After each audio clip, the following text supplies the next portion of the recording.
Hello అండి, అందరికీ నమస్తే. నా పేరు పవన్. మనం బయట చూస్తుంటాం చాలామంది ప్రైవేట్ డయాగ్నోస్టిక్ సెంటర్స్ వచ్చేసి ఆఫర్ ఇస్తుంటాయి. ఈ పరీక్షలు ఉచితం, ఈ పరీక్షలు ఉచితం, ఈ ప్యాకేజ్ ఎంత అని. అసలు అదంతా కాకుండా జనరల్గా ఏ వయసు వాళ్ళు ఏ పరీక్షలు చేయించుకోవాలి, ఏ డయాగ్నోస్టిక్ టెస్టులు చేయించుకోవాలి అనేది సింపుల్గా ఉంది. ఎందుకంటే రోజు రోజుకి జంక్ ఫుడ్ ఎక్కువైపోతుంది. డయాబెటిక్, షుగర్, బీపీ, క్యాన్సర్ ఇలాంటివన్నీ ఎక్కువైపోతున్నాయి. కాబట్టి ఏ పరీక్షలు ఎవరెవరు చేయించుకోవాలా అనేది ఒక క్లారిటీ రావాలి. సో అందుకోసం ఇక్కడ 20 ఏళ్ల లోపు పిల్లోళ్ళు అయితే వాళ్ళకి మెయిన్గా ఈ బి కాంప్లెక్స్ వైటమిన్స్ లోపం ఉంటుంది. అదేవిధంగా ఒత్తిడి, అంటే కొంచెం పరీక్షలు కావచ్చు, లేదంటే ఇతరత్ర కారణాలు కావచ్చు, ఒత్తిడి ఉంటుంది. కాబట్టి కార్టిసోల్ డయాగ్నోస్టిక్ టెస్ట్ కూడా చేయించుకోవచ్చు అంట. వాళ్ళు ఊబకాయలు కూడా ఎక్కువైపోతున్నాయి కాబట్టి చిన్నపిల్లలలో వాళ్ళు కొలెస్ట్రాల్ టెస్టులు కూడా చేయించుకోవచ్చు, యూరిక్ యాసిడ్ టెస్ట్ కూడా చేయించుకోవచ్చు. థైరాయిడ్ లాంటివి కూడా ఎక్కువైపోతున్నాయి కాబట్టి థైరాయిడ్ టెస్టులు కూడా చేయించుకోవాలి, ముఖ్యంగా లేడీస్లలో. ఎందుకంటే ఆఫ్టర్ ప్రెగ్నెన్సీ, బిఫోర్ ప్రెగ్నెన్సీ ఆ మెన్స్ట్రుయేషన్ ఫ్లక్చువేషన్ ఉంటుంది కాబట్టి సో ఏదన్నా డౌట్ వస్తే ఆ థైరాయిడ్ టెస్ట్ కూడా చేయించుకోవాలని చెప్తున్నారు.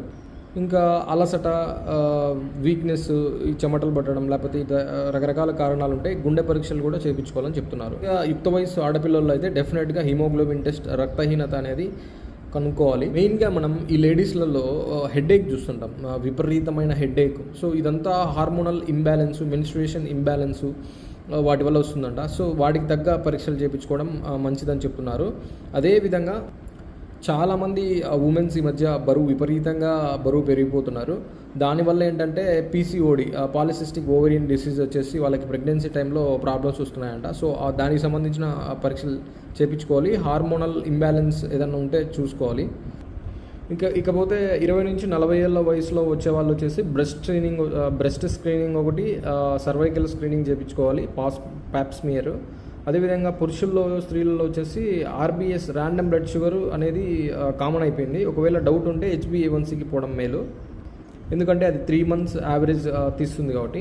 40 to 60 years ఇది చాలా కీలకమైన దశ అంట. ఎందుకంటే క్యాన్సర్స్ వచ్చేదానికి ఎక్కువ ప్రమాదం ఉన్న ఏజ్. ఎందుకంటే కాన్స్టిపేషన్ కానీ, బవల్ ప్యాటర్న్స్లో చేంజెస్ కానీ, ఆహారం మింగడంలో ఇబ్బంది కానీ, స్ట్రెస్ కానీ, హెడేక్ కానీ ఇలాంటివి దీర్ఘకాలికంగా ఉంటే మటుకు మనం దానికి సంబంధించిన ఎగ్జామినేషన్స్ చేయించుకోవాలంట.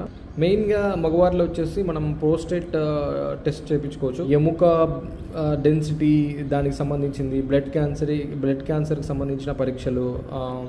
ఉమెన్ అయితే మెనూపాస్ స్టేజ్లో వచ్చేసి ప్యాప్స్మియర్ చేయించుకోవడం, మ్యామోగ్రామ్ చేయించుకోవడం చాలా మంచిదంట. సో ఇలా మనకి సిమ్టమాటిక్గా మనం డయాగ్నోస్టిక్ టెస్టులు చేయించుకోవాలి. తలనొప్పుల్లో అన్ని రకాల తలనొప్పులకి పెద్ద పెద్ద స్కానింగ్లు కానీ, ఈ సిటీ స్కాన్స్ కానీ, MRI స్కాన్స్ కానీ ప్రతిదానికి అవసరం లేదు. సో ఇవన్నమాట.